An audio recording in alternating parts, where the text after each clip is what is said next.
and welcome to the Free Cheese, episode 218. I'm your Joe Dix, joined tonight by Matt Sellner. Hello. The Free Cheese, the weekly video game podcast about video games, brought to you once a week by thefreecheese.com. It's October. To keep in spirit, Matt, I turned into a Martian. Wait, what? We're going to do a different Misfits quote every week. All right. That's what's happening. More importantly, though, very important news, Matthew. I don't know if you're aware. It's been one year. News to me. 1 year of Matt on the Free Cheese. Oh, man. Technically 1 year and a few days, but this would be the week that coincides. Yeah. How's it been? It's been good. Mm-hmm. Saw the Nintendo Switch. Pretty much gave birth to it. I came, things happened. That's and true. There you go. Shit. What are you going to make happen this next year? If we got Nintendo Switch. Me too, baby. Oh, God. I can only dream. I don't know. I don't know about that one. Man. What's been the worst part? The worst part? Yeah, you got to start with the bat. I'm just kidding. What has been your favorite part of it all? Of it all? Oh, I think Game of the Year was nuts. Yeah. We did something real dumb. We did. We talked about that, right? That what we did. I don't think we ever said it. I think like during the whole actual Game of the Year things, we hinted at what we were doing, but we never just kind of, yeah. Yeah, you tell the story. Oh, I don't even know what time we started. We certainly ended at like 4 a.m. It was 5 a.m. Oh, 5 a.m. We started at, had to be 7. Sounds about right. We didn't break for food. No. Literally the only thing we did was, did we make coffee? I don't think we made coffee. You brought the peppermint coffee. No, I think we made coffee. We never made that. We had the bucket of candy. Yeah, we had York. Did we have York? Or was that? I think we had York because I was eating some York. I think you had some Reese's in there. Reese's. I don't remember. Little tiny Snickers. Little Snicker bites. Maybe. I don't remember. I remember we just kept snacking on chocolate. Sugar high to sugar high. Yeah. But yeah, we left. We worked all day and left work. Yeah. All through the night. Cyndi Lauper style. We're going to do a little different this year. We're going to take off a weekend. Wait, what? Never. I think the better way to do it is wake up fresh, get some Taco Bell breakfast. Yeah, I guess Uncharted 4 didn't get a fair fight because I was done arguing. I just wanted to end. I just wanted the night to end. Yeah, that was, man. It was good. That was fun though. Yeah, it was a good time. E3 was pretty good too. I think. Right? Got sick. Oh, yeah, this one? Yeah. It's good. Manu 2? Yeah. The Manoing. Mm-hmm. Yeah. Need for Speed 2. Anyway, I'm from YouTube, so bang bang motherfuckers. The viewers and listeners and whatever other Free Cheese didn't get to see the whole arc of Joe and the Nintendo Switch, but to see you have it in your cart in Best Buy, that was or on BestBuy.com to the day of, I don't know how I'm going to get a Nintendo Switch. That was pretty good. Just seeing that emotional roller coaster. That was something. Motherfuckers. Because it was there and then it wasn't. And then, of course, if I wasn't on here, I would never stood in line. Yeah, that's true. I wouldn't have gotten a Switch that night. 2, some of the best moments of my life happened in that line. Yeah, we had... My favorite being the guy who brushes the sidewalks, driving by, I can't get high here tonight. Yeah, it's just like, it's where I normally park and do drugs. Can't do that anymore. Yeah. Around the back half of the line was getting rowdy with beer and shit.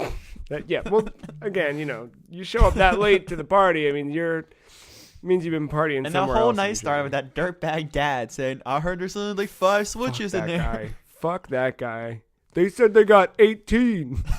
Fuck you. That guy. And at first we were like, you know what? Maybe that guy isn't a dirtbag. Then we found out they had 75. He had a little kid with them. It wasn't just that. Like, lie with the kid. He looked like what Ben would call a Disney dad. One of those guys who's got the fucking the Chrysler minivan. To say you don't have to describe him to me. I've never heard this expression before, but automatically know who it is. It's that guy. It's Disney dad. He looked like a Disney dad fully. His haircut was a Disney dad's cut. Socks. Yeah. Everything about him. And then for him to just straight up lie. For his kid. What kind of example has he set? I mean, I knew we were good when the guy who worked at Best Buy was behind us. Oh, line. yeah. That secured my faith mostly. Oh, yeah. I don't know. Well, it's been a year, and I can without a doubt say that the show, the site wouldn't be the same without you. So I'm glad. Yeah, throw some negativity in there time to time. Yeah, you need that. You need that balance. This is a video game podcast where we talk about video games, but first, before we dive into what we've been playing and what's been happening in the world of video games, what else have you been up to this week? I spent the night in the woods. Oh, that's a video game. No. Oh. No. We're not going to now playing. No, I actually went camping for a night. Well, so we got up there. I wouldn't even call it camping because we got there super late and we didn't do 2 days of it. I never had a full day in the woods. So, I mainly just spent the night in a tent 2 hours away from Baltimore. Yeah. So I think I did the same exact thing a few years ago. Yeah, no, it was fun. It was a group of us, another couple and someone else. But yeah, it was good. I got drunk on Oktoberfest. As you do. We ended up walking around the campsite after probably the hours you're supposed to. I wonder if we were at the exact same campsite. They're all the same, probably. Okay. This one had a full-on, Friday the 13th vibe in the... There was, a they public... all do. I guess you're right. I've only been to one. There's a public restroom, right? Yeah, right in the middle of it, and there's... It was, red, maroon. No. Ah, damn it.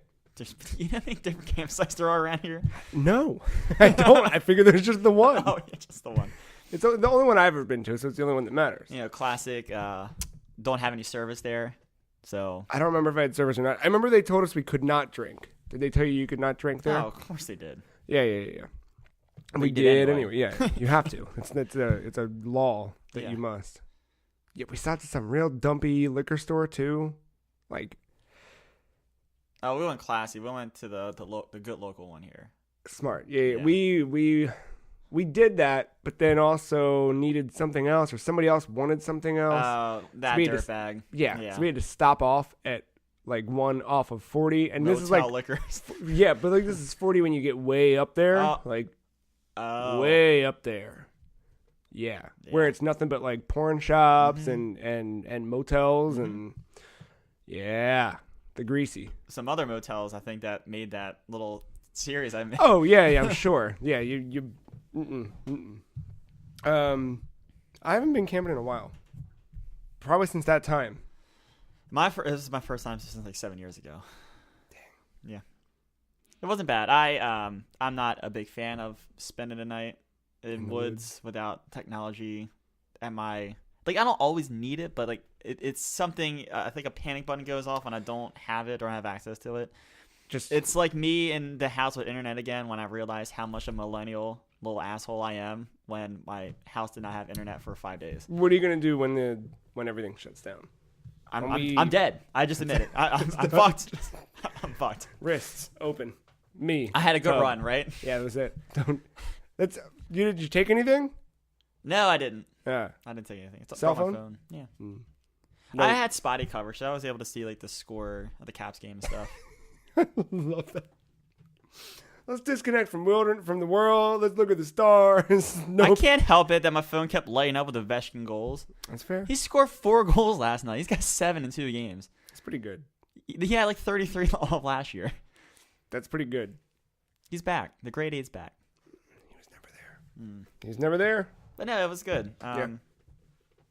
Yeah, we were trying to walk around a trail without lights. That had a little horror theme to it, and it was cool. There was this little beach, and behind us, it was this weird stone looking building, and it looked weird and haunted. Next morning, found out it's the fucking tourist area. That always happens. I was at the same place, I think, and we wandered through, and it's pitch black, and you get lost, and you end up almost stepping over other people because you have no idea where you are, and you're drunk, and it's dark. You end up on a beach. There was a beach at mine. Then it's just oh no, that wasn't a demon. It was a fucking old plastic bag. It's all right, I guess so. If you say so, dude. Pretty sure it was some cult shit, but whatever. They only come out at night. That's what I know. It's good just stuff. like that Hall & Oates song. It was written about weird. It was actually Hall and Oates. Mr. Hall and Mr. Oates went to that campground, Northern Maryland. And You see, not the right one. I was in PA. oh, you crossed the line. Oh, yeah. I think we're in the same one. I was in Maryland. You sent it that far. Yeah. It was. Mine was more towards Delaware anyway, I think. Oh, you were going Eastern Shore. We were going the other way. We were going. We didn't quite like wrap back around. It was. This is one of the biggest national parks I've ever seen. It was probably the same one. I'm pretty sure. I did not. I forgot to bring a radio transmitter with me to see what fucking ghoulies we can summon. I wish you could get that game again on Switch. Now that it's out. I wonder if it does the same thing with the friends list. Because I didn't get that experience. Oh, yeah. Because I was the first to run through it, and you told me about it. I was like, oh, shit, that's cool. Yeah, it was really cool. I don't know how that would work. That game's really good, though. I wish I had played it prior to us recording. I think Game I of the tooted Year. his horn enough that night. I think... Yeah, but I think it would have bumped up a little higher in the list. I probably wouldn't have exceeded Doom, but I don't know. That was really good. I Yeah. totally appreciated that game. Yeah, it's really good. Yeah, definitely got the accent-free vibes, though. Last That night. and I didn't see anyone make that weird face in Friday the 13th that one character makes. So I didn't quite get that vibe. You could have become him though. You could have I done didn't that. have the fucking dumb what's he wearing? What's that called? Like Sweater. like the sweater vest thing he has on. Sweater vest. I think it's called a sweater vest. Yeah, it was like one of those things you drape over his shoulder. It's fucking dumb. Yeah. It's for rich kids. Yeah. Rich kids just no. Rich kids with boat shoes and sad dads. Yeah. Disney dads. Rich kids with Disney dads. Those are the ones. Speaking of Disney dads and video games, let's talk about what we've been playing this week. Well, I think we played a lot of the same.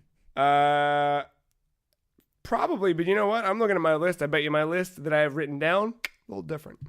All right. A little different. Well, you go first then. I'll start with one. It's called Stardew Valley. Oh. I'm gonna read. That's that Harvest Moon fucking game, isn't yeah, it? I'm gonna read what it says here in my notes about Stardew Valley. Of course, that's why you have them. I don't know, dude. I wasn't expecting that. Just exactly what my notes say. You didn't even write out. I don't know. You just IDK dude. IDK dude. I don't have time to write down. I don't know. I don't know, dude. That game's not. So here's where we're at with Stardew Valley. That game came out last year, and everyone was like, "Oh shit!" Yeah, it's it like came out right before Game of the Year. That was right at the cusp of it. Yep.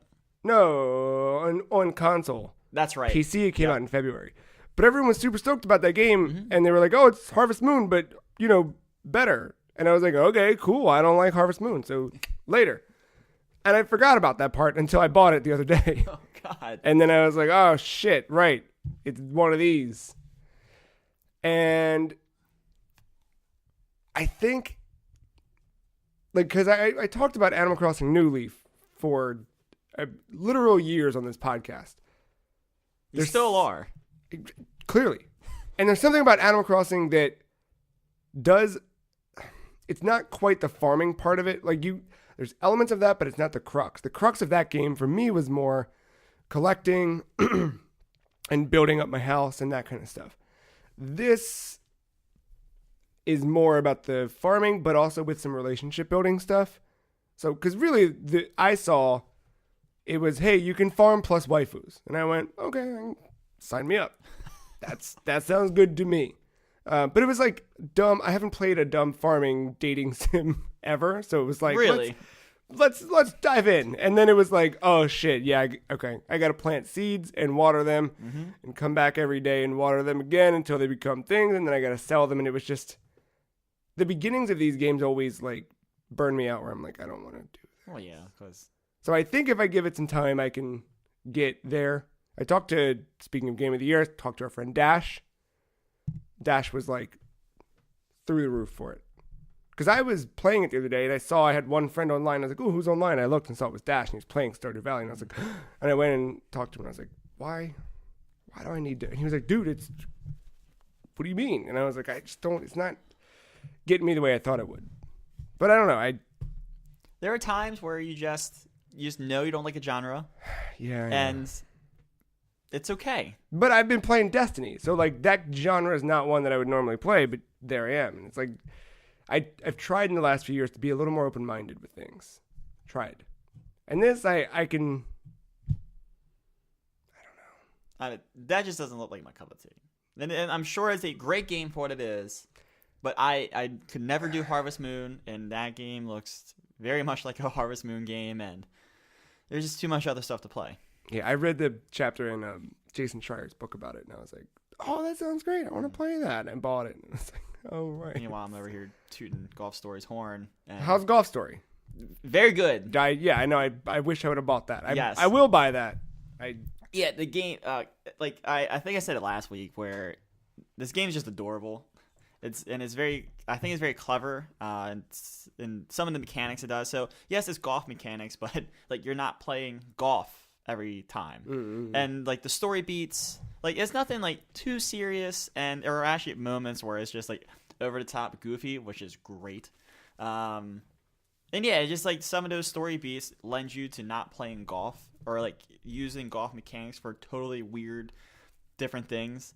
Like dumb shit, like a character's like, oh, I locked my keys in my car. And you're like, okay, let me throw a ball through the window and get your keys. It's like that kind of stupid. Or take it on a Hedgehog Army. Okay, someone's got to stop that son of a bitch. Just a little example there. All right. Story events happen, but just one little scene. You're trying to get. I have a feeling the main sense of this game is kind of getting that first course. Remember how it says like the opening course in the game that you played in as a kid and you kind of went to the first after you grew up. It's in bad shape at the very beginning.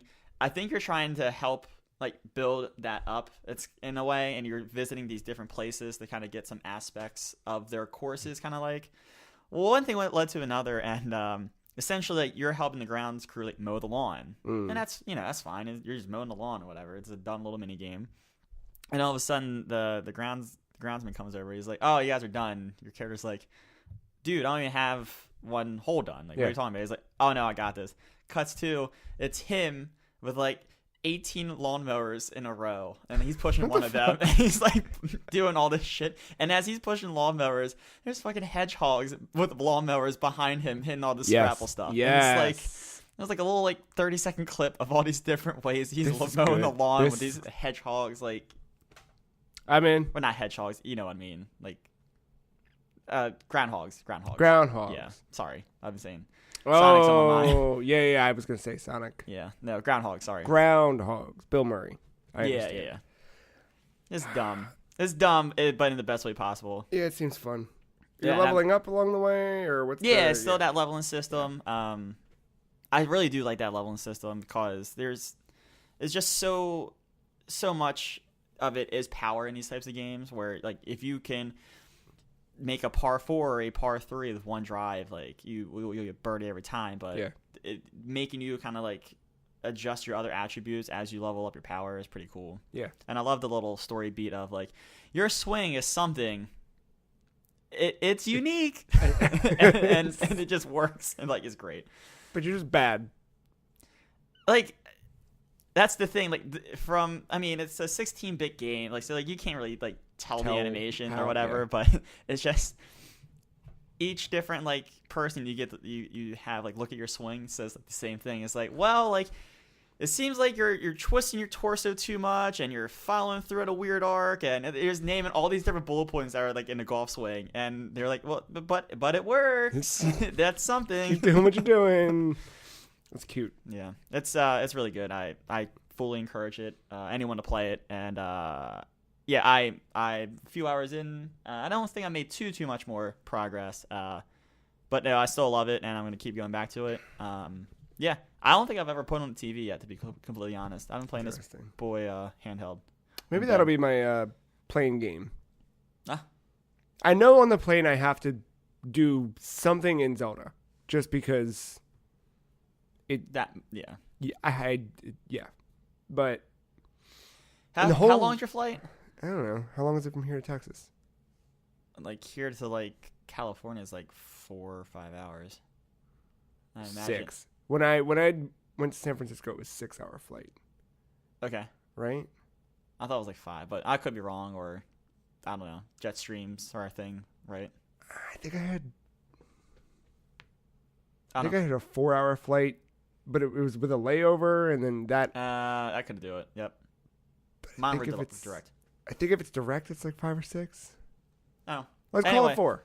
If it's 4, if you play through Golf Story, you're gonna get to this moment, and this moment's gonna happen. It's totally out of the blue, and as soon as I saw it happening, I was like, "Holy shit, Joe needs to get this game." I was always trying to push you to get the game. I don't know, it's very golfy, and he has got Mario Golf, and he didn't get into it as much as I did, and I just don't want to burn him again. And no, you didn't burn. Mario Golf is exactly what I knew it was. We talked about it. It's like the thing where like you got to be wanting to play Mario Golf. Yeah. If you're not, then. So this moment happened, and I was like, this is in his territory. He needs to spend $15 on this game now.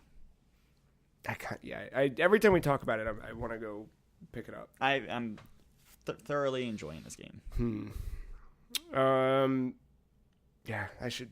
It's like my bedtime game. Like, I'll lay in bed, play it for half an hour, 45 minutes, until like I feel like my head nodding, and then I'm like, all right, put it down. I should do that, because I beat my bedtime game. I no longer have Metroid to play. Well, I kind of do. Kind of. But I finished up Metroid this week. Yes, you told me. Actually, I saw it. You sent a little screenshot in a little chat. A little with fusion suit. Yeah, some blue armor. Yes, because I used that little old sniffy boy over there. Yeah. Did you smell it when you scanned it? No. Did you smell it as you scanned it? Yes. There it is. I beat Metroid Samus Returns. That game's really, really, really, really, really, really good. Like, but also, it's just Metroid, which is, it says a lot about what Metroid is, that all you need to do is just do the Metroid thing and it's good, but they did a really, really good job at doing Metroid. I mean, I've only played like the 2 hours of it, and I love every second of the 2 hours I've played. It's just everything else came out, and it's just always like my Switch is closer to my bed than my 3DS, so like I pull Golf Story first. Yeah, no, I don't blame you. This definitely had like there's a little bit of fatigue that sets in because I can see that. It's based on Metroid 2, which the whole point is kill all the Metroids. There's 40 of them you got to get. And as you're running through, like, the stages kind of bleed together, the areas blur. After a while, you're just waiting on the next mechanic just so you can get the next area, but you can kind of, like, see through everything. Like, you know exactly what you're... You know what I mean? Especially if you played Metroid, you're like, got it, I need the super missiles, or I need the super bombs, or I need the whatever. Can't go into that room because I need a better suit. Like, you're just waiting on the next thing after a while. But it's to be expected. Like, I'm complaining about something that is just inherent to that series. To that genre. Yeah. So I just, it's a weird thing to complain about, but also, like, it's a very real thing where the fatigue can settle in. The one thing that they did add that was completely brand new to Metroid was the melee mechanic, right? So you have the melee counter. Your enemies will kind of give a tell when they're about to strike, and then you can hit X to give it to them. After a certain point in that game, I stopped using the melee counter. I just relied on my shot. Yeah, I just stopped using it. And then the final boss you need it in order to get it done. And I did enjoy that they totally start throwing enemies at you just before the final area that remind you how to use that melee counter. Because if they wouldn't have done that, like, you would have walked into the boss and been like, the fuck am I supposed to do? Completely forgetting you have the melee counter. But leading up to that, they throw a lot at you and I'm like, oh, right, I got to use that thing on these guys. And then by the time I'm in there, I'm like, oh, okay, I should probably use whatever. That's good. Yeah, I like it. I like it a lot. And then I beat it, and I hadn't scanned Amiibo prior to beating it at all, because I know they give you, like, extra energy tanks or something. Yeah, you get the real experience and go back in and fuck around. So I jumped in, I scanned them all after the fact, and I unlocked the fusion mode, which it's a different This was the thing we talked about a few months ago, where it's sort of everyone was upset about it because it was a mode locked behind An amiibo. I don't think anything's I think it's still the hard difficulty. You're just in a fusion suit, as far as I can tell. Mm-hmm. I made it far enough to regain because you start from scratch again. Of course, yep. Which kind of sucks. But it's hard mode. It's not like a New Game Plus. I know, I wanted a New Game Plus. Oh, they don't have one at all? Oh, well, I mean, what's the fun in that? I don't know. Just speed run? I think speed run. Yeah, but if like an actual speed run is going to be... Like, being able to, I don't know, fire through. I don't know. I mean, yeah, I guess someone wants... I think I'd rather have a hard mode than a New Game Plus. Yeah, but so this is here. It's not really harder yet, just because it's the beginning enemies and it's whatever. But I got my morph ball back and I got the charge shot. Like, I didn't get many powers yet, but I think this might change. All right, so I don't think you've lapped me yet. You're getting close. Right, You're getting close. It's good though. It's really good. If you've not played that game, you should. The 2 hours I played of it, I totally recommend that game. Yeah, it's good. It's if anything, it tells Nintendo make more of these. So yeah, I like I said, it's not that I don't want to play it. It's just my Switch in that moment where I kind of want to go portable is closer and a little bit more easier for me to grab and usually charged. Yeah. than my 3DS. Yeah. I played. So I did a thing called put Windows back on my computer. I know. Welcome back to the party. I would have no problem just leaving it like that all the time, but my hard drive's fucked up. Yeah. I should really buy a new hard drive. But right now, I'm like, any money I get is going towards buying burritos. Yeah, and then you're going on vacation. That's what I mean, buying burritos on vacation. So I'm not jumping into a hard drive yet. When we get back, hard drive. You know the best thing about doing that saving thing? If you ever save, you got all that money coming back. That's true. It's very true. I always try to do that. I always overshoot. And then when I come back, I got all this free money. I just fucking blow it on games. Yeah. I gotta buy it. Well, maybe. Now I got a girlfriend. Hold on. Yeah, I know. It adds up, man. Then you gotta buy burritos for $2. Goes from $6.95 to $13. $13. Fuck. Mm-hmm. Well, 13. The money's going up. 40. Yeah. As Jamie Foxx says on Beat Shazam, the money's going up. So I got Windows back on, despite my better judgment with the hard drive failure. But Windows partitions are a little more forgiving on a failing drive than Mac OS. Mac OS is like, hey, your shit's failing. You got to get it fixed. Well, because it's doing the right thing. Yeah. Windows is like, fuck it, do it, burn it to the ground. And I'm like, all right, let's ride this thing. You to the bought bottom. this, right? Yeah, why not? Let's give it a go. So it's cool. So Yacht Club Games, I interviewed them a while back, and then still get stuff kind of thrown my way here and there. Not here and there. I mean, whenever they have something new, I'm always emailed with something new. And they emailed out a demo of the King of Cards. It was their PAX demo for the final Shovel Knight expansion. Oh, let me tell you.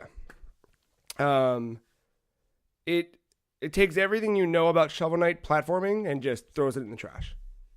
All right. Like, because at this point you've done Shovel Knight, you've done Plague Knight, you've done Spectre Knight, and Spectre Knight was enough of a departure already from what the other two had done.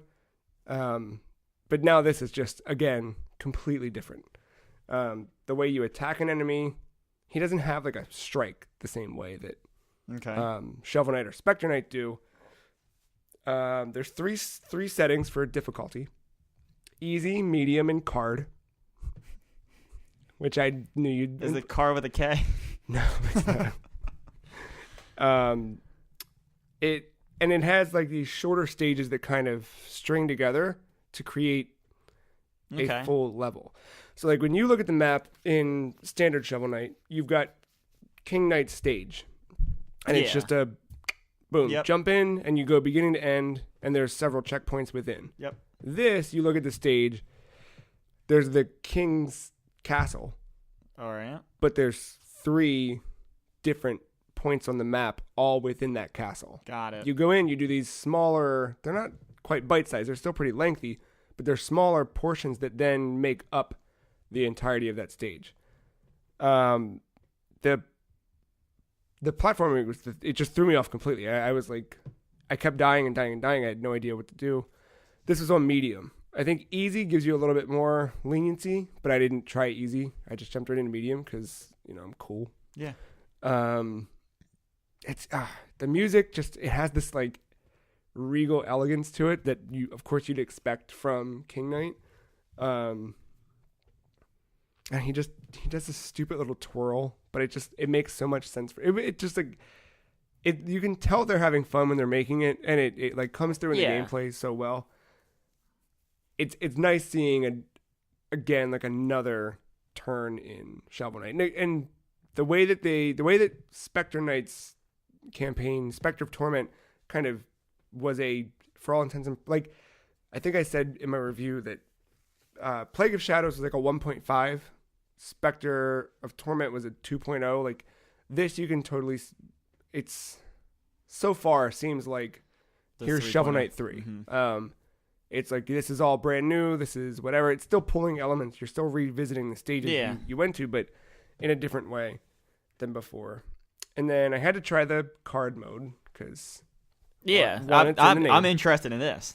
So the card mode is different than I expected. When I heard cards, we kind of like come to an assumption at this point of what a card game is. You come to an assumption at this point. No. But I mean, like,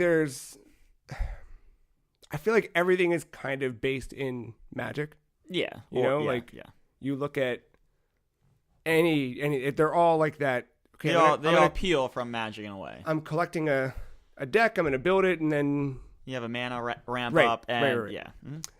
Not at all that in this case. So in this case, your cards are character cards, and they have arrows on them. Okay. The arrows could be a combination of any direction, or up, down, left, right. Oh, four. Okay. So 4 directions, and it could be up and right, up and down, up by itself, left by itself. It could be any number, right? Okay. Mm-hmm. On the board, you have 4 squares in the middle. Okay. On each side, you have 2 squares adjoined to those. So it almost looks like a plus sign. Okay. In the center, one of those 4 squares is a gem. The whole goal of this card game is to get the gem. You cannot put your card directly on the gem. So, you put your card down.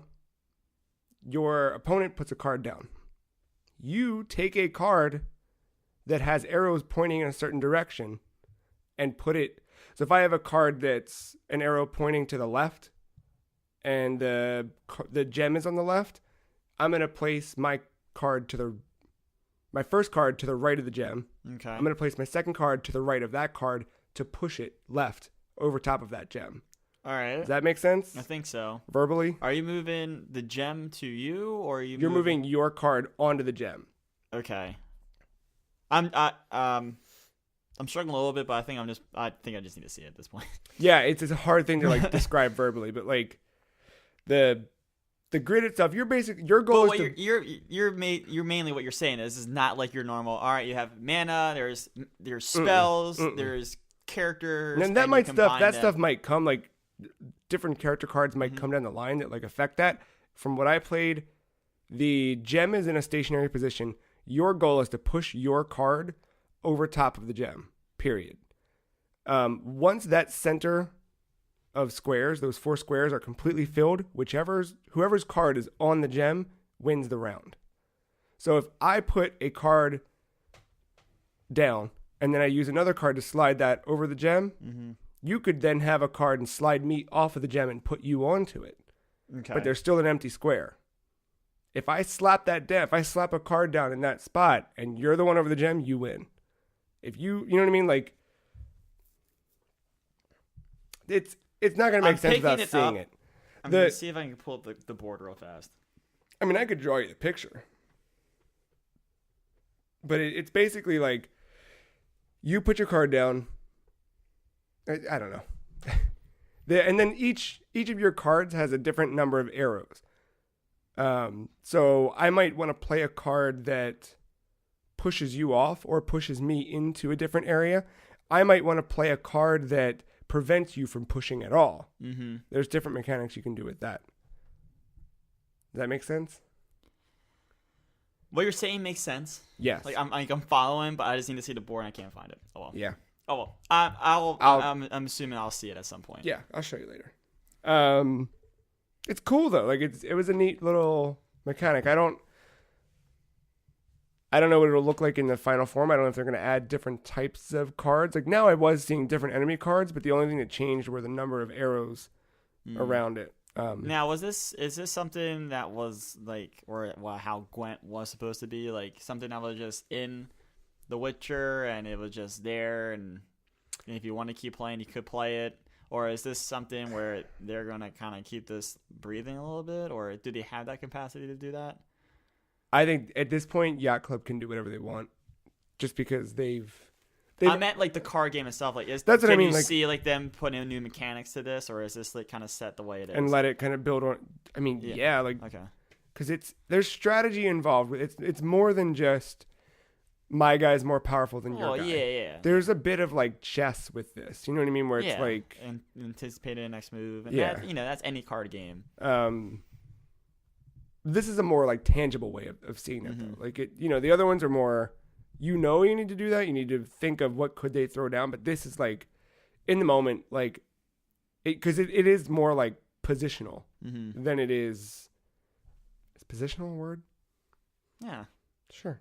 Let's make it. Have a live for today. Yeah. I think it does. It's good though. I really like. I know the game's not out till early next year, but they sent it along and I played it and I liked it. We might capture some of that maybe at some point. It's something they said we can put up video of it and stuff, so it'd be cool to kind of get it out there. And then, should we talk about Destiny? Should we? Of course. I got one more thing I played other than Destiny, but Destiny. What's the other thing for Destiny? I think we both know what that is. Is it? It's the real reason I installed Windows on my computer. Is it some Looney Tunes looking motherfucking game? It's better than Looney Tunes. It's real better than Looney Tunes. I agree. You want to go there or you want to go Destiny? I figure I spend more time on Looney Tunes, so let's jump into Destiny. All right, Destiny. What a game. It is a hell of a game. I can't believe we're still playing. I'm not. You're not? I'm not that I am. I'm just like I am shocked happy. that you're yeah. Like every time,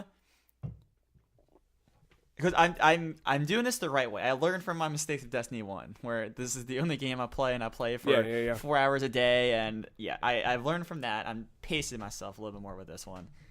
You know what's fucked up? I don't think I'm playing enough. You know what makes me happy is every time I come in, I like kind of look at who's online, and I see your name, and I look at your character. Your power level is constantly always above mine. Like that's the thing that just puts a little smile on my face. Weird. Yeah. It's real weird. I'm like the other night, Katie found some new show, and she watched a few episodes while we were doing something. We might have been recording, I think.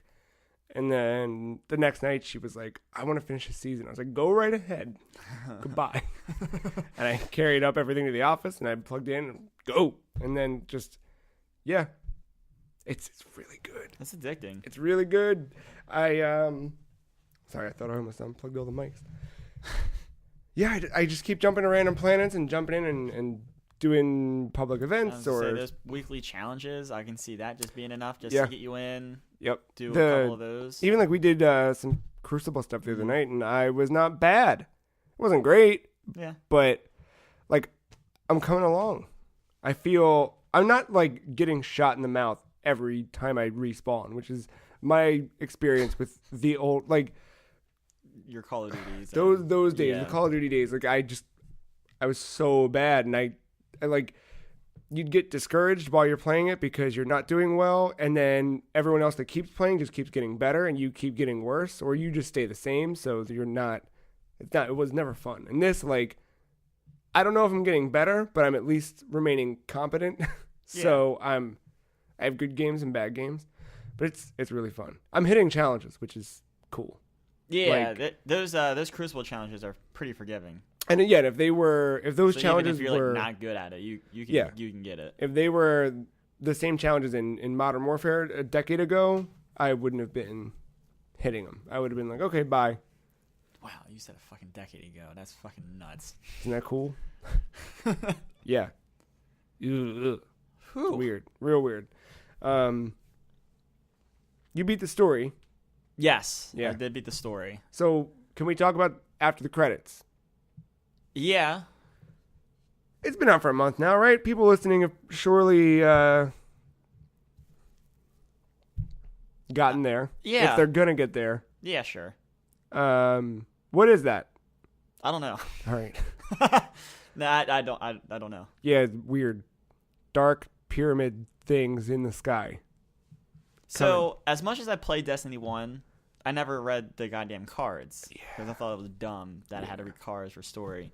So, like, I know there was the Fallen, the Vex, and the Cabal. Mm-hmm. Like, I knew, like, the three main ones.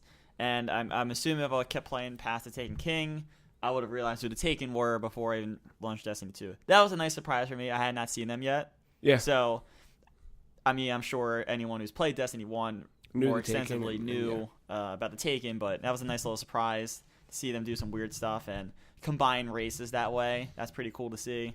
But story, let me tell you what, it was fine. Yeah. But coming off 1, at least I knew the bad guy I was killing. I knew why I was doing it. Yeah. And there was a resolution that I understood. That makes sense, yeah. Yeah, and it's not bad. It's like just a single player campaign thing. Like, it's not gonna do anything to revolutionize storytelling, but it was a story. Yeah. And like, I actually know like some of the characters' names. Like, I know Cade, I know Zavala, I know like, I never knew the Vanguard last time. Hell, I don't even know they're the same people from the first one. They might be. I don't even know. There's still a lot that like I'm not getting or whatever. Yeah, and I'm sure I'm missing like little things too. But it's been fun just shooting things and getting better weapons and trying different weapons and. I just enjoy playing that game. Like that's, I was playing a lot of that. It was before last week's podcast, but there was a football game in London, and they were playing early because time differences. Right. So as I had that on the computer because I was streaming it, and then on my TV I was just playing Destiny. I was like listening to the game, and Destiny is one of those great games where I can kind of play, but like not paying attention. Yeah. They're. But yeah, I beat the story. I've hit the level cap. I got the last subclass. It's not fully upgraded. I don't have all the new perks, but I'm getting there. And yeah, I'm almost what's the word? Raid ready. Raid ready. Yeah. I'm almost ready. I got the thing for Nightfall. Yeah. So like I think I've hit the right power level to recommend for a Nightfall. Yeah. So I want to jump into one of them. We have not done that yet. No, we have not. We started doing some strikes. We did a couple. Yeah, those are good. Yeah, those are usually better designed than the actual story mission. So, yeah, that was good. I'm at 244. I think I'm at like 217. I can tell you where you're at. What a companion at. Yeah. Where you at? I played the game. I should be on there. But yeah, as you're looking for that, I want to do a Trials at 9 run. I still have no idea what that is. That's the PvP one, where you try to win so many matches in a row before you die or before you lose. Okay. And I think you have to use in-game currency of some kind to buy an entrance into it. So like you just can't. I don't think you can just keep jumping in, or at least that wasn't how it was in Destiny 1. So like it discourages you from jumping in and again. Mm. And like it's one map and it rotates every week, and yeah, very very. You're at 240. Not 240. Oh, that's me. Why not? Wait. Sure. That's No, me. that's you. 240. 240. And what am I at? You say 217? 244. Oh, all right. Oh, you came up. You came There you way go. up. Yeah, we're getting close. We're getting real close. 260, right? 260. I heard 270 is recommended. And Whatever. to be honest, I'm probably going to need 280. I'm pretty bad. I need a weapon in each of the 3 damage types. So I never got the damage type thing. I don't either, but I think in Nightfalls and Raids they become more. But like the other night we were playing, and dude from work jumped in and was playing some Crucible stuff with us, and he was like, "Hey, these assholes keep charging us with something. Use your energy weapon." And I was like, "Okay," and I did, and like knocked the guy the fuck out real quick. Oh shit. So I need to look more into that. All right. I guess like there's certain. I'm sure it's like Pokemon types where like fire beats grass, grass beats water, Yeah, water beats fire. Like it's pretty like, cool. You like how I went Pokemon instead of just rock paper scissors. Yeah. But no, like the other thing too, like what's cool about this is the Call of Duty thing was always like, even though you were on a team, didn't matter. It was you versus whoever you ran into. Yeah, well that's just the nature of that game. But yes, go ahead. Sorry. This is totally it plays totally differently than that. Mm-hmm. You know, like you really need to work together when you're doing PvP stuff. Yeah, of course. But I've never had that experience. You know what I mean? Like my experience with online shooters is Call of Duty. That was it, and I got turned off. We and need whatever. to get you away from Call of Duty. There are other better. I know. Now Titanfall is more like that, where you can kind of do your own thing. But like Battlefield, that 16v16, and you got your own squad. Like you want to move with your squad. But also, like even separate from that, like back in the day, playing Unreal Tournament and you know, like what do you call it, Quake. That kind of stuff's all like the arena shooters, which are fucking dope. But I miss those days. But those were all. You don't have to miss them. You can buy Quake Live. I keep forgetting that's a thing. It's like $10, not even. It's real good too. I just played the other day. Plus, it feels really good to play on a mouse and keyboard. Just saying, I got to build a PC very soon. Yeah, Destiny's very, very good. I'm gonna keep on with that one. I think the game plan is do the raid and wait.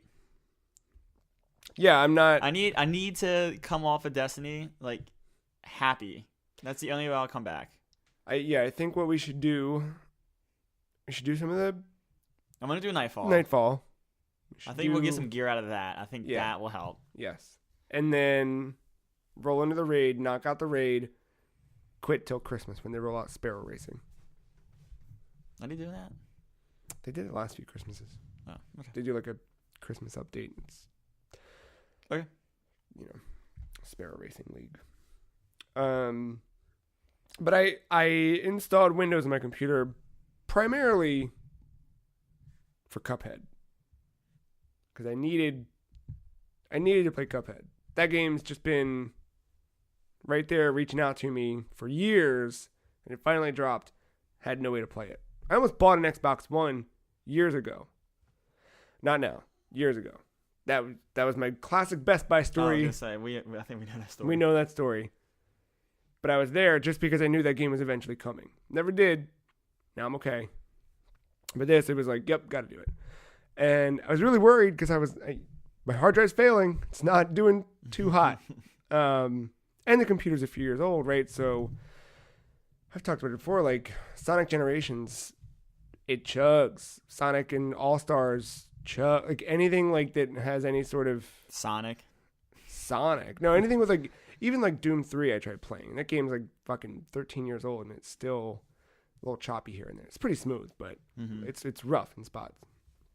I was worried about this. And in fact, when it first started up, it did not go so well. Because when it starts up, it's like a black screen with the film green over top of it. And you hear the music kicking in and whatever. And mine like started with the film green and then just froze. and I could hear the music playing out. I knew it probably hit some sort of menu, but I couldn't see any of it. I was like, oh, shit. Then I realized I was also in the middle of installing some shit in the background because I did it like not long after getting Windows up and running again.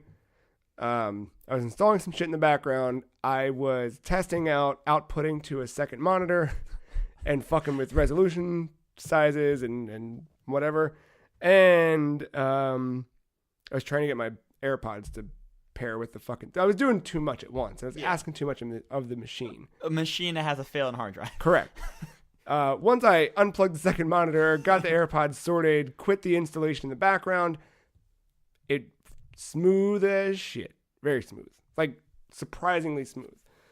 I think the only problem is playing with an Xbox controller because all the controls are backwards to me.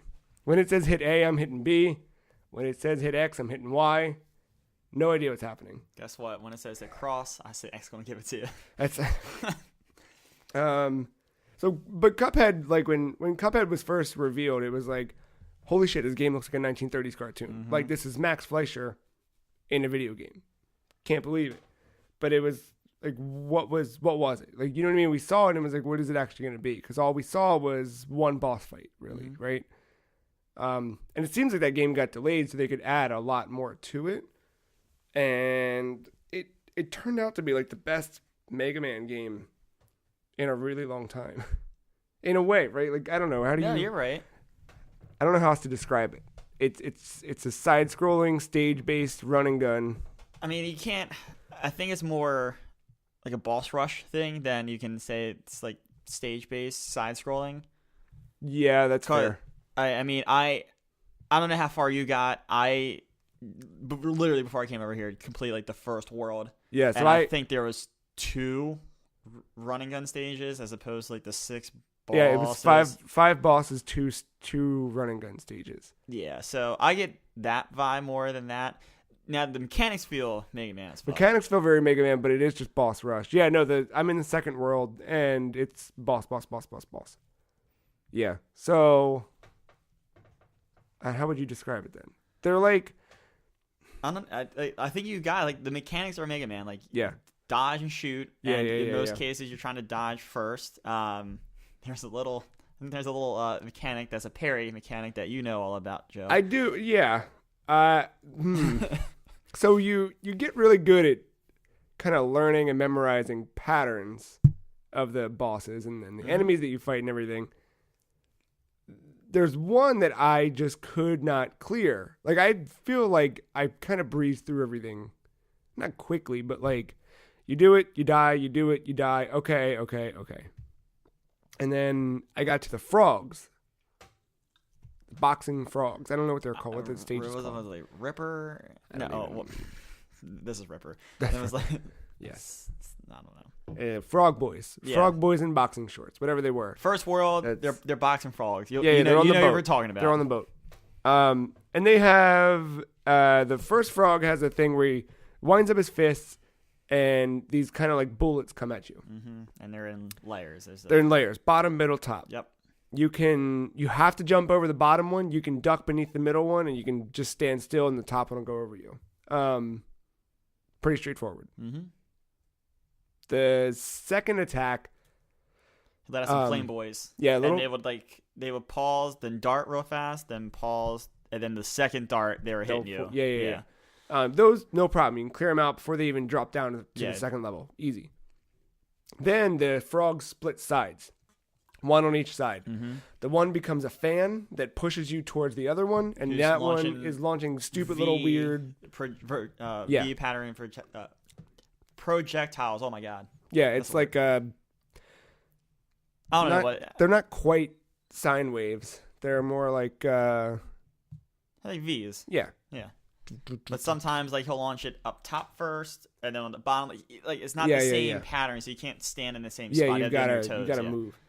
And then the one sucks the other one up, and they become a slot machine. I love that. The first time I saw that, I was like, that makes sense. They spit out coins at you, and they spit out coins at you, and then you die. Oh. And then they spit out coins at you, and you dodge the coins, and then you do that for a really long time, but then you die again. Oh. And then So listeners can't see me. There's this boxing glove. That was like something you would pull at a slot machine. Right, it where does you look would like that. Then lose your money. Right, but then you jump and you do the B where you kind of like do your special. Your special. Yeah, and that doesn't do anything to the Correct. boxing glove. You do the air dash, which doesn't like kick it or do anything to it. And then you shoot it, and that also doesn't do anything. You change weapons, and that doesn't do anything. So you just keep dodging for a while, hoping that they transform to the next mechanic, but it doesn't seem like progression's happening at all.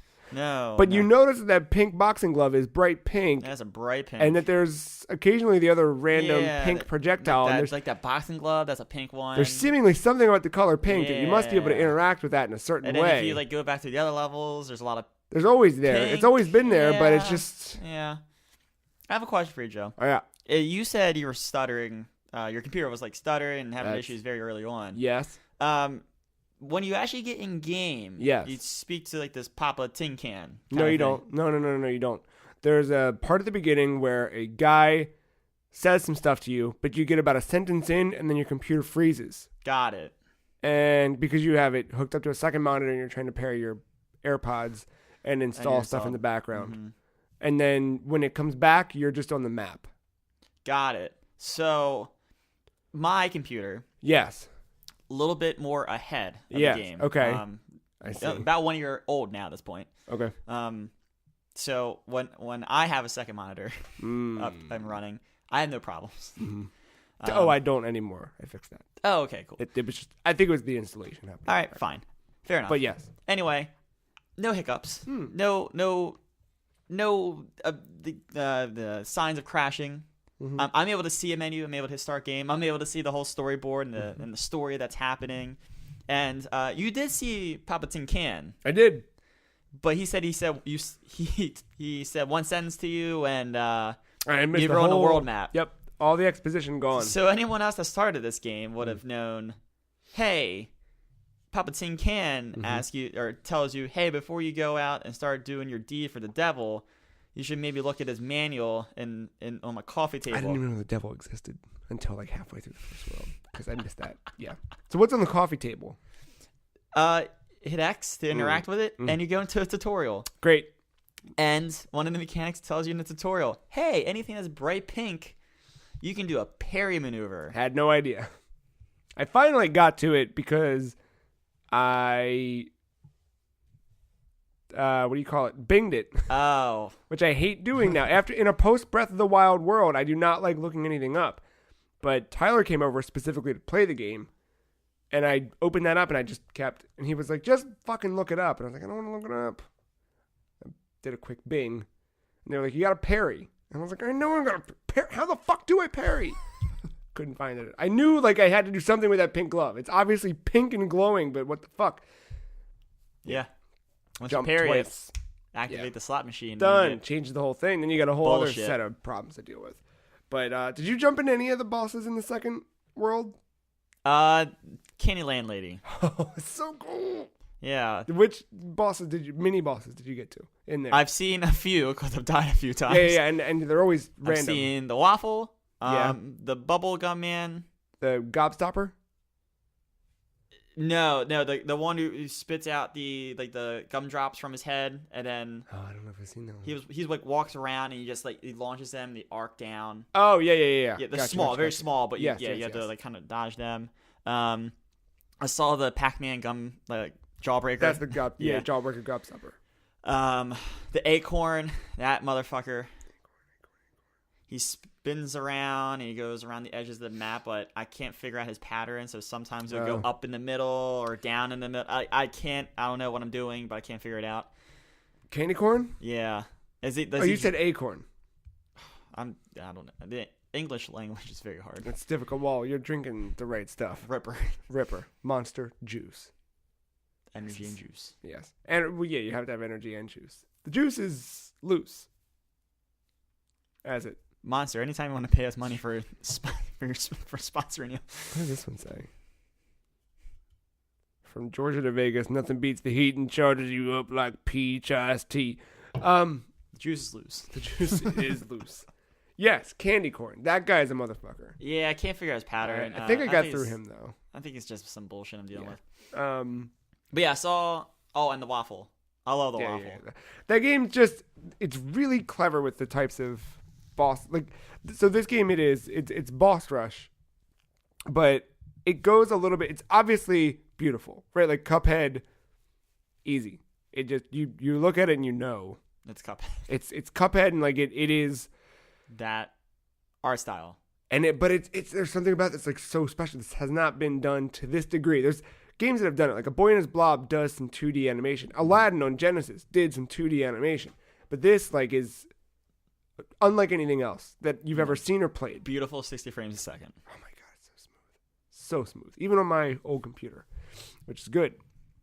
But the bosses themselves, like, they each have their own like characteristics. And the way they present them in this episodic kind of way, like you're watching an episode of a cartoon, just it's really, really, really well put together, and just everything kind of flows nicely in this.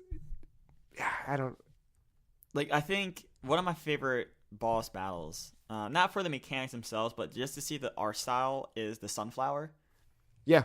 And like this is smiling motherfucker when like Cupman's doing his little, all right, let's get ready to fight. Yeah. And then he gets like pissed off. Yep. And then like that last transformation where like the whole bottom part of it, it's like you can't touch the floor is lava. Yeah. He's just like super pissed off. His face is real big, and it just progressively gets better and better. Yeah. With the animation. Every one of them is like that. The lady in the sky. Oh yeah, the airplane level, right? Yeah. And then she becomes the moon at the end, like that moon, and then she's witch. She's a witch moon, lady moon, witch moon, lady. And then it's so well done. That was really And I like part of me wish this game wasn't so fucking hard, so that way I can enjoy the art, because I feel like I'm looking at Cupman and all this projection, everything is going on around my character. I'm trying to dodge, and we should record it, that way we can go look at it later. Maybe that's what we need to do. Yeah. I was gonna say, like, what are your thoughts like on this game? Like, how on a scale like 1 to 10, how you feeling it? So I've been thinking a lot about that lately, like, because it is pretty face value.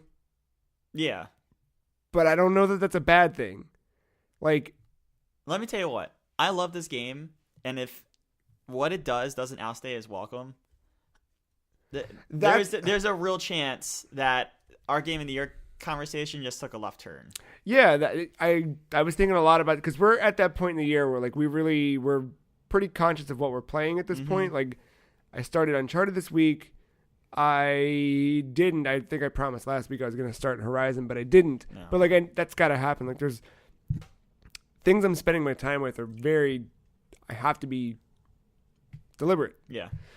For me to jump into this and for me to feel this way about it, it definitely, I was like, oh shit, okay, we got something else. All of a sudden, like I don't want to jump the gun too much here, because I only played the first world. Playing the first world in the 2 sittings I did it in was amazing and so much fun. Yeah. And it's challenging. Like, there's like the fits of rage that some of you may have seen on the Shovel Knight videos. Like, it's there, but it's never the game's fault. No, the game's like, hey, this is what this is. Yeah. Like, like every time I die, I'm like, I fucked up here, and I gotta correct it. And I can't remember. I'm like trying to think of the last time I really had this. Like, what was the last arcade style experience where it's your fault? Probably, arcade experience, I don't know, but Bloodborne. There's very few deaths in that game where I felt I was cheated. There's a couple, but the overwhelming majority of those deaths, you missed your parry. But I think even like Shovel Knight is a good example too of something where like they built that game like pixel to pixel, and everything you do is very intentional, and that's how this feels again. It's just like there's not a second in that game that wasn't completely thought out. Like, you can see right through the animation to the core mechanics, and it's like everything makes sense before they applied this beautiful layer over top of it. But man, I like the story's dumb. Like the story's dumb. No, it's dumb in Yeah. the best way. Like the devil challenged you essentially in a game of craps, and you chose to challenge him like a fucking idiot, and now you're repaying your debt. Yeah, Like, yeah. I didn't realize that was a story because I missed it. Oh, yeah. You should maybe YouTube the first bit of it. It's pretty good. Yeah, but your Cupman, Cuphead. He's just like him and a Mugman are playing some craps, and they're on fire, and the devil himself comes to the thing. He's like, all right, if you roll, you win all this money. If you lose, I own your souls. And Cuphead's like, I fucking got this. Yes. And he rolls word for word, huh? And he rolls snake eyes, which if you play craps, that is not a good number. 2 1s, Yep. not 11. Yeah, no. Yeah. Yeah, I had no idea that story existed. Dude, I knew there was adds another something to layer do to with the it. devil or whatever, but So yeah, all the bosses you're playing, you're like, you begged the devil to not take your souls, and he's like, all right, if you get all these debts, if you're a debt collector of souls for me, I'll think about it. So that's why you're facing all these bosses, because they owe their souls to the devil, and you're kind of like Dog the Bounty Hunter. Okay. I think I like the game a little less once you said Dog the Bounty Hunter, but yeah. If Cuphead gets a mullet, I mean, whatever. I can't help that. Yeah. It's I just tasted cigarettes now. Like thinking about Dog, I just started. I was like, oh, haven't tasted cigarettes in a very long time, but now I taste them. Thinking about him. Yeah, I like this game a whole. I love this game. Heck of a lot, and I think that each boss is different enough because you're constantly just holding down your shoot button and then you're jumping and moving. Like that's pretty much the game, but yeah, it's Mega Man. Yeah, but every boss is so different that I feel like it's a new challenge each time. It's World 1, I don't think I repeated a mechanic in a boss fight. Yeah, no. Like the core mechanics, obviously, but like a mechanic that a boss is doing that you have to manipulate or deal with. Like I don't think I've seen it twice yet. Yeah, no. Or even come close to seeing it twice. And then once I learned how to parry, I went back to the beginning. Well, also because I was showing off the game to Tyler, and as I'm showing him, I was like going back and parrying through different stages. I was like, "Oh shit, this is how you do that!" Like this changes everything. There's the vegetables teardrops. One of them's pink. Oh my god! I know. Yeah. I know. There's a lot going on there. I know. Have you ever clear one stage or clear a stage first try? I did once, and it was the vegetables. Was that yes? Yeah. I did it first time. That's the only one I did. It was close, but I did it first time. Yeah. That one I think I got. I had one hit left. Fucking carrots, man. They were chasing me, and he does this glare, and I was like, "Oh fuck, wasn't ready for the glare." The carrot was so cool, though. Oh, the I know they're great. all really. They're all great. Oh, man, the second stuff, like I saw the candy lady. There's a roller coaster boy. There's something else I saw that I already forget. It's really, really good. And I think I want to see what that game feels like co-op because I haven't done that yet. And then I think there's a hard mode, which I know. Great. Yeah. Fucking bring it on. That game's really good. Really, really, really good. And this co-op too. We didn't even talk about that. Like this game's co-op. I know. I haven't even thought about playing co-op yet. No. We should do that. We should. Yeah. We gotta get a video of that game. Can we? Like I guess it's online co-op, right? I don't know. Huh? Or is it only local? We'll find out tonight or right. soon. Yeah. We'll find out. Yeah. Did you play anything else this week? No. No. Unfortunately, I didn't get to more Until Dawn. I mean, it's coming. With everything, we just normally a 2-man show means, we're out of here in an hour and a half. We just spend an hour and 10 minutes just talking about what we've been playing. So we got through a hell of a lot of stuff. Good. Like clearly we've been playing some shit. And clearly it's time for a quick break. And we'll be right back after that. Ran out of Ripper juice. No more Ripper juice. We'll be back after that to talk all about show and tell. All the things that we found that we think are cool. Be right back.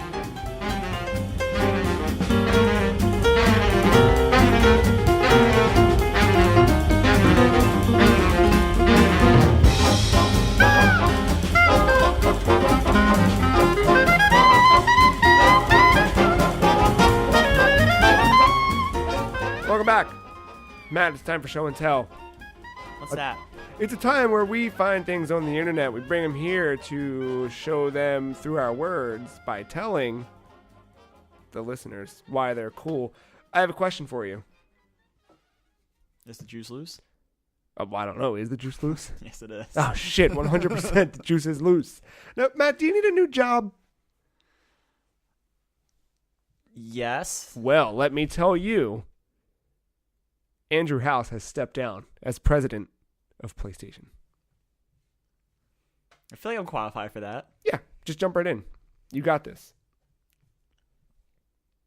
Yeah, I got it. Yeah, it's Yeah, easy. just You just bring it go in. on stage. Oh, wait, never mind. Sorry, job's been taken. Fuck. Yeah, already filled. What's his position? Well, so the short version is PlayStation's CEO Andrew House stepped down this week with the deputy president of Sony Interactive Entertainment, John Codera, taking his place effective immediately.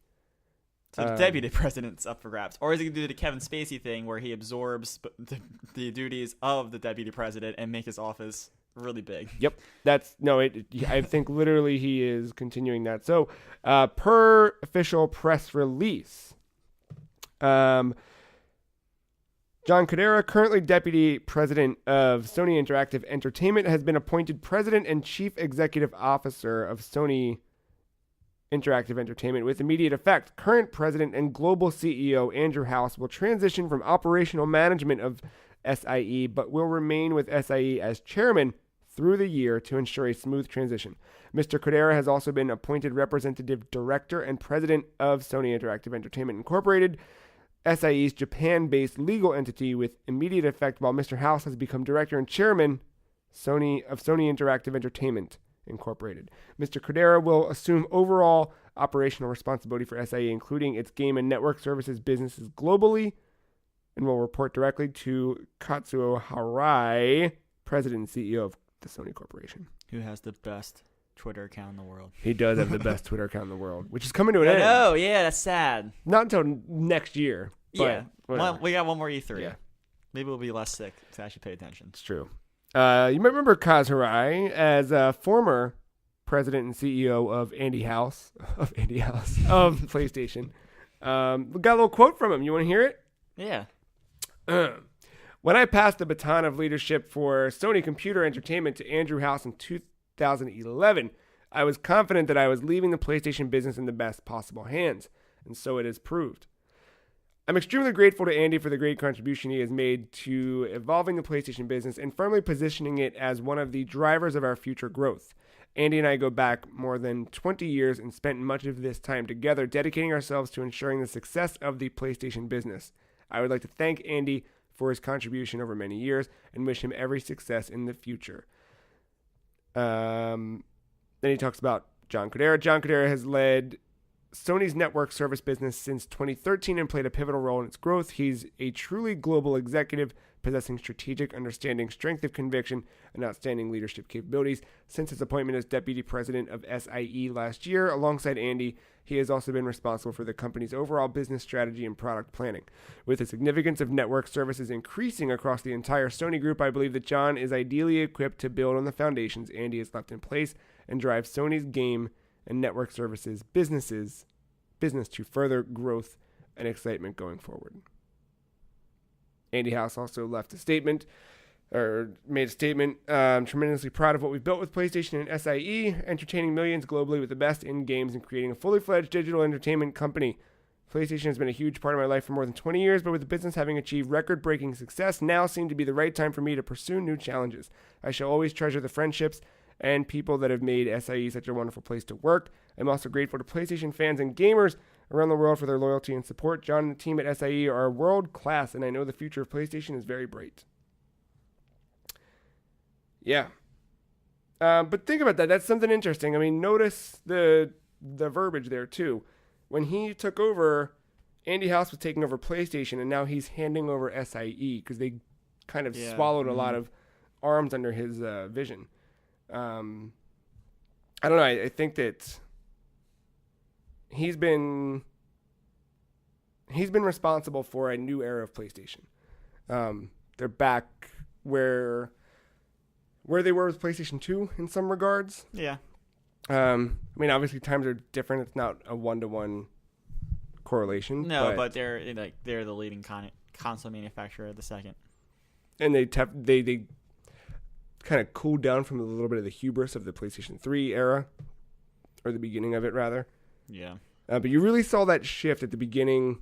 I mean, really, like right after he took over, you saw kind of like the fruits of all of the acquisitions they had done over the years prior, where you had Sucker Punch's games rolling, and you had like all these studios rolling out with things. You had the big push for indie. You had the launch of the Vita. You had then the launch of the PS4, and like all of that kind of happened at once under his leadership, and then that unification of the branding and things have kind of gone a certain way for the company. PlayStation remains the more profitable side of Sony as a whole. Oh, easily. Yeah, I don't know what the future looks like without him, but I mean, they seem pretty confident. Yeah, I mean, the guy taking over, Kadera, deputy president. So I mean, he's right there. Yeah, he's it's essentially he's been under the wing of Andrew House, not just for this transition period, but for a while. So like, it's probably a way of injecting fresh blood. Yeah. I don't know if it needed it, or maybe Andrew needed it for himself. I know I've read somewhere, like after the year, like he may like step down as everything from Sony and maybe spend more time with his family.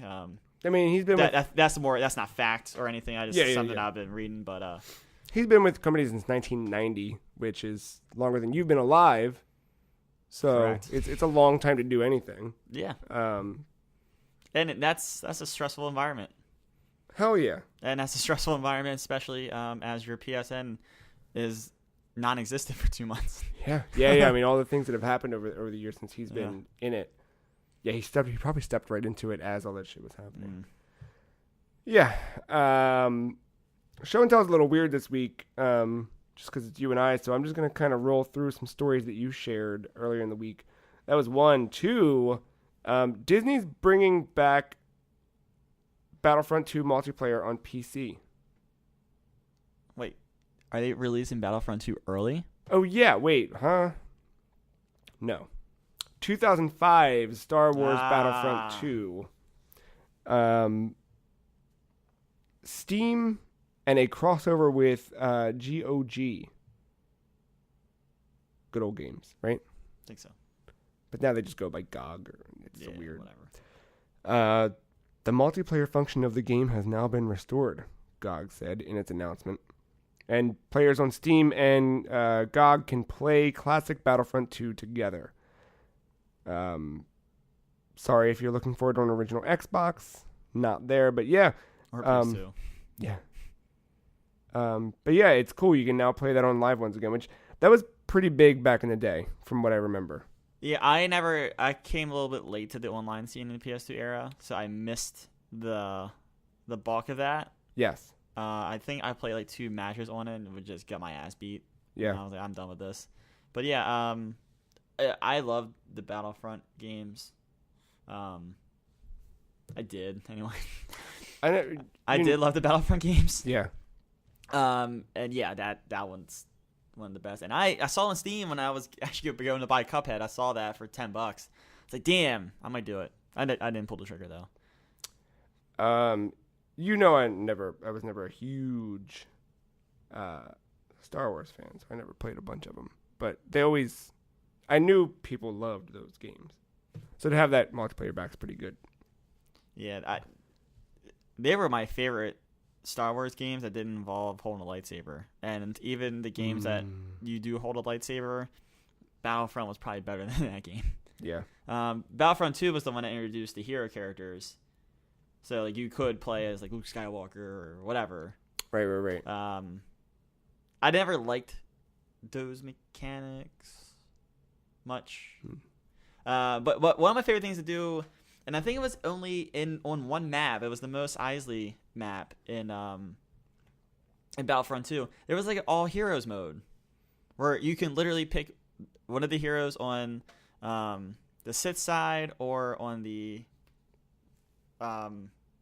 Republic side or whatever, and instead of just having ground troops, you were just the heroes and you just dueled Oh. Mos Eisley. It was awesome.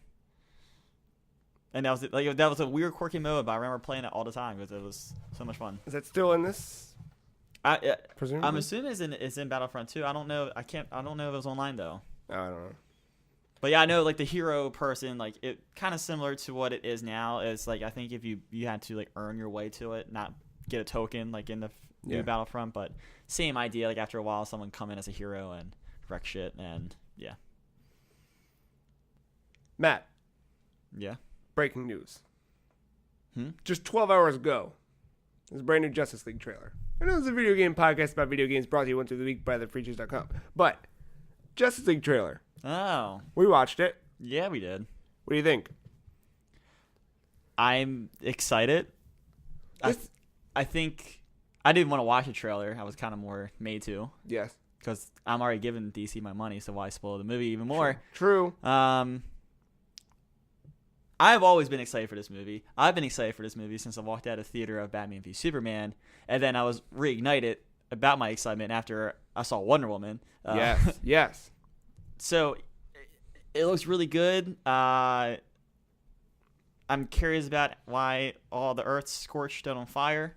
I can tell you why it looks like that, but I'll find out in the movie, or maybe if it's written well. Dark Side. No shit. I don't know if I like the way the world looks when it's all scorched. Yeah. It looks a little too... It looks a little too green screeny to my... Yeah. Yeah. Yeah. I don't know. George Lucas prequel bullshit. It's like, I don't know. We're in an era where like they do such a great job now blurring the lines, but that seems like too... I don't know. Well, I don't like the necessarily maybe the look of it, but if they can explain why everything's red and shit like that, like apocalypse, but like not apocalypse like apocalypse, like apocalypse like the planet. Yeah. But I think what's so jarring is we've already seen these characters in a real world setting, and now to see them in something a little otherworldly, that's I think what's making it so jarring. But this trailer didn't get me as pumped as the last one. The last one was good. The Comic-Con trailer was like, oof, fuck. That one gave me chills. Did we talk about what a great like little weekend that was when it came to trailers? Because you had that one, and then you got Stranger Things, and I think that's one of the best trailers I think I've ever seen for a show. Period. Yeah. That's better than the Game of Thrones shit. Everything's better than Game of Thrones shit. Okay. It is what it is. I'm really excited. I'm excited. It's not too far away now, I don't think. November 17th, specifically. Justice League is gone till November. That's true. That's so true. Specifically, it's I got a counter here. 38 days, 39 days, 38 days. Something like that. Real question though. Who's playing the Green Lantern? That is such a good question. I try to ask Katie once a day who's going to play Green Lantern. All right, the other night, I should have asked the crew I was with in the woods. It's in the middle of town. We're all about to fall asleep. We're all kind of drunk. It's a guys. Perfect, yeah. They would have Green Lantern. Who's playing him? Who's playing Green Lantern in the Justice League movie? The other night we were going to bed, and I knew she was like just past the point where I could ask it. So I texted it to her to see if she'd go, oh shit, my phone's going off. Let me wake up and pick it. She didn't pick it up. But in the morning, got her. Damn. I got to get creative now. Because now, it's... I always ask her that, and I ask her if she remembers the Warner Brothers store. And I gotta get clever with how I do it. I forget. It's just dumb shit. Doesn't matter. We'll just be driving somewhere. I'm like, oh my god, look at that building. Isn't that cool? You know what that looks like? Yeah, the Warner Brothers store. Yes, I remember the Warner Brothers store. Do you remember the Warner Brothers store? It's great. It's really good. Speaking of movies, Sonic the Hedgehog movie rights picked up by Paramount this week. Which, is anything happening? Keep talking. I might have just thought of an idea, but I need to make sure that the ownerships are in the right spot. Maybe, but yeah, Paramount acquired the rights to develop a feature-length film about Sonic the Hedgehog. It's something's happening. They're gonna blur live action and CG animation to do some sort of hybrid movie. There's no release date. There's no anything. But yeah, it's happening. The movie was kind of getting created at Sony Pictures with production company Original Film. And now Paramount bought the rights to kind of put it in motion. I don't know what it's going to be. I don't know if I want that. I don't know how I feel about that. When you posted this to Slack, Mark responded with this picture of the Sony and Columbia collaboration. This weird dark ass looking Sonic. I don't know. What do you think? Do we need a Sonic movie? Because the Ratchet and Clank one did so well. Did you ever watch it? No. Me neither. I don't know. I don't know what I Yeah, weird. And what I was thinking, I think it's owned by MGM, so we're not going to get into it. What? Or I think it's owned by MGM. I'm going to find it out for sure. Hoping for a James Bond Sonic crossover. How the hell would that happen? What the fuck? Of all the things you could have combined into two, I'd be. Do you think they're going to do a live action Robotnik with a CG Sonic? And if they did it for Green Lantern and it worked so well. Who's going to play Dr. Robotnik? Ryan Reynolds. I was going to say Ryan Gosling. Oh. Who could really play Dr. Robotnik well? Also, how do you do that mustache? Dude, you know. Live action. I'm listening. Mike Myers. Bring him back from the dead. This is it. You make Robotnik. As Dr. Robotnik? Yeah, you just make him fucking weird and dumb and try to be funny and have it totally not what Dr. Robotnik should be and then ruin the movie. Interesting. What's he been doing? That's the real question. That's true. I don't know who else. Michael Myers has become more popular than Mike Myers at this point. Yeah, there was a period in time in the late 90s, early aughts. Dude, Austin Powers. Yeah, he was the man of mystery. What's the name of it? You're a national man of mystery, yeah. Told you. Goldmember.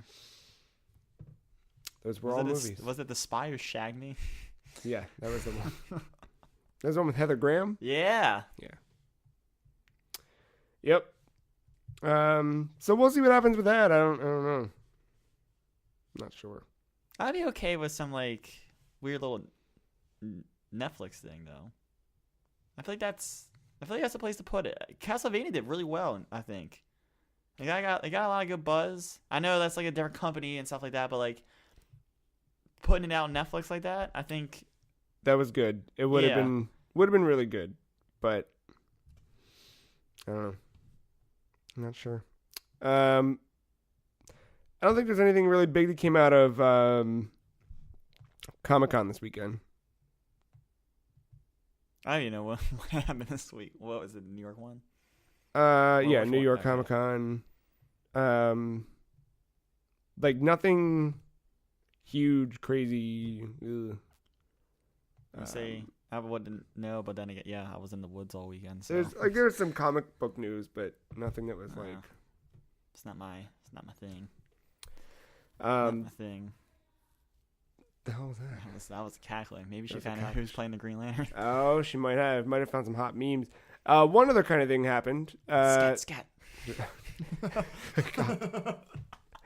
That. If you want to lose yourself for a while, just instant regret playlist. Type that into your YouTube machine. Yeah, the Nintendo World Championships happened again, if you recall. Oh, that's right. I forgot. We got a winner crowned.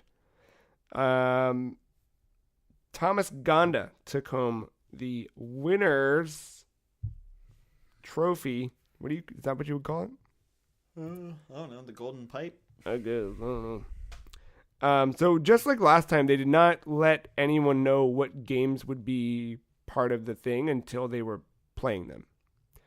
It's just kind of a surprise. If you recall, last time around they did this in 2015. Like we saw Mario Maker. Mm-hmm. Like no one knew they were doing Mario Maker, and they had this very specific level they had to get through, right out of nowhere. Prior to that, they hadn't done Nintendo World Championship since 1990. But so what did we see?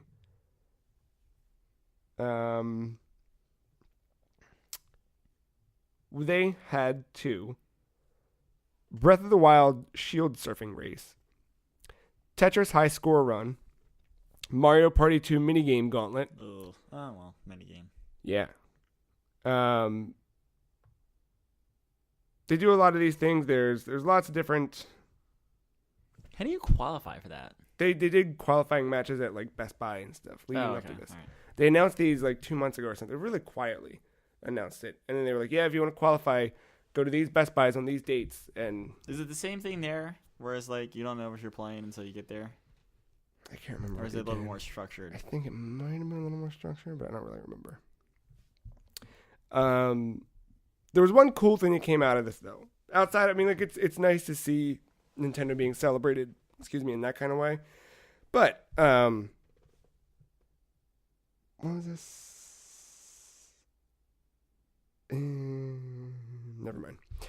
Reggie made a sweet video that they played, and if you remember at 2015's World Championships, I was like waiting with bated breath this weekend. 2015's championship opened up with Reggie saying, "Here's Mother." And we got Earthbound Beginnings released on Wii U Virtual Console. This weekend it was like, come on, you motherfuckers. And coincidentally, wearing my shirt. Yep. Reggie came out and he says, "Hey, welcome to the Nintendo World Championship 2017. Very happy for you all to be here. I'm sorry I can't be there. I'm very busy right now working on a top secret game." And then he says the name of the game, but they beep it out and they pixelate his lips so you can't read his lips. Mm-hmm. Clearly he said Region Free means Mother 3. Oh yeah, just real. Yeah. Okay. No, funnily enough, the internet Of course. read his lips through the pixelation, and what he says is, the name of the game he says he's working on is, you ready? Mm-hmm. If you had to guess, what do you think it would be? Metroid Prime 4. That's good. Wouldn't it be better if it was Mother 3? A little bit. He says the name of the game he's working on is a game that you'll try to figure out by reading my lips. Yes. God, I fucking love Reggie. My body's ready for whatever he does next. Motherfucker. Zany. Yeah, it was good. But yeah, they were fun. You can go check out all of the highlights or I watch just the whole realized thing. because when you talk about Reggie, I think about stage presence. Going back to Andrew House, that's another one. I know. Yeah, he was really good. Andrew, pretty good. Sean Layden is the one that's still there. Sean Layden's still there. He's still... Who was the other guy left to do the indie game? What's his name? Why can't I think of it? Oh my God. Adam Boyes. Adam Boyes, that's it. Yeah. He's gone. He's gone. He's over at And we all know Iron Galaxy. Jackie T. I know. What is Jack Trenton up to? Oh God. I hope he's fucking I hope blazing he's it up fucking somewhere. I hope he's fucking. I hope he's fucking too, with a joint in his mouth and just throwing wads of hundreds. Just anywhere he goes. He is a... What? What is he doing? He's doing nothing. He's doing exactly what I just said. No. He is... Smoking blunts, fucking... He joined the advisory board of Life Apps Digital Media, a digital publisher of products and services focused on health, fitness, and sports topics. Fucking with blunts. Yeah, I don't know. Good for him. Yeah. As I pulled up Jackie T's Wikipedia page, I think it's a good spot to bring us to a close. In 2007, he was asked to describe each game console as a meal or food. Trenton called the PS3 Surf and Turf. Okay. The PS2, your favorite burger restaurant. Yes. And the Wii, a lollipop. Okay. Xbox 360, a restaurant he would get sick from once in a while because the cook isn't always reliable. Oh, got him. He also Damn. called the Nintendo 3DS a great babysitting tool, but no self-respecting 20-something is going to be sitting on an airplane with one of those. He's too old for that. He's almost right. Yeah. He was right for that first year. I know. And then he said after the PlayStation Vita was released that he's a believer in a rising tide lifting all boats and that a successful Nintendo or successful gaming industry is good for anybody that's in the gaming business. I remember this because I believe that happened. I'm going to click on this. I bet you the citation is going to be from a PlayStation blogcast. I don't know. But I remember a PlayStation blogcast where they interviewed him. And they basically asked him, what, I think it was like, what do you think of the current video game climate? And he talked about a lot of stuff that they did. I think it was something like, I forget, I don't know. I think he interviewed, they were talking to him, they're PlayStation employees interviewing their big boss. You know what I mean? They were like, I forget what the conversation led to. Or why it led to that, rather. But they asked him at some point, how do you feel about video games right now? We've got this, PlayStation's in this place and whatever. I remember he talked about the Wii U. It must have been just after the Wii U's launch or something like that. And he talked about, that a good Nintendo helps everybody. And something like that, that exact quote. But I just found that interesting. I think he said the Wii U was doing interesting things, and he hopes that it does well for Nintendo, because when other companies do good, everyone does good. Yeah, competition. Yeah, it's great. Yes, that's what it was. So there you have it. Jackie T saving lives. Jackie T saving lives. Obviously beautiful. That's bring it back to Cuphead. Always bring it back to Cuphead. December should be an interesting time. Very curious to see what happens there. But now, October is an interesting time. We have a new cover story, Ritual, out now on your local thefreecheese.com. All month long, talking about Halloween stuff. Pretty soon, you got to do it. What? All the lights. Oh, God. Turn it off. I'm going to put a heart sensor on you. We're going to shock you every time it gets above a certain heart rate. That's called electrocution. Yes, exactly. That's going to add to the fun. That's the way we do it. Did we talk about that on air? That you're playing PT? That you volunteered? You said, guys, no. For October, all I want to do is play PT. Yeah. That's what I remember happening. I think it went exactly like that. Verbatim, just like that. Go to thefreecheese.com. Check out all of that stuff that we've got going on. And I don't know. Anything else? Go play Cuphead. That's you should really go play Cuphead. If you have a Xbox One, that should be on your hard drive. Yep. If you have a Windows machine of some kind, that can anything that can run Windows. Go to Target, buy a $300 notebook, and put Windows on it. It'll come with Windows. Yeah. And then there you go. Done. And when you think about it, like Windows is a third of the cost of that computer. It makes you feel a little bit better. Exactly. Cool. That'll do it for us. If you like this episode, you can subscribe on iTunes, Google Play. Leave us feedback, podcast@thefreecheese.com is the email. You want to email us with things and thoughts and feelings and whatever. Follow us on Twitter. The Free Cheese is at Some Free Cheese. Matt is at MattyX131, and I am at The Free Cheese. That's it. Thanks, Matt. Thanks, listener. Of course. We'll see you in a week.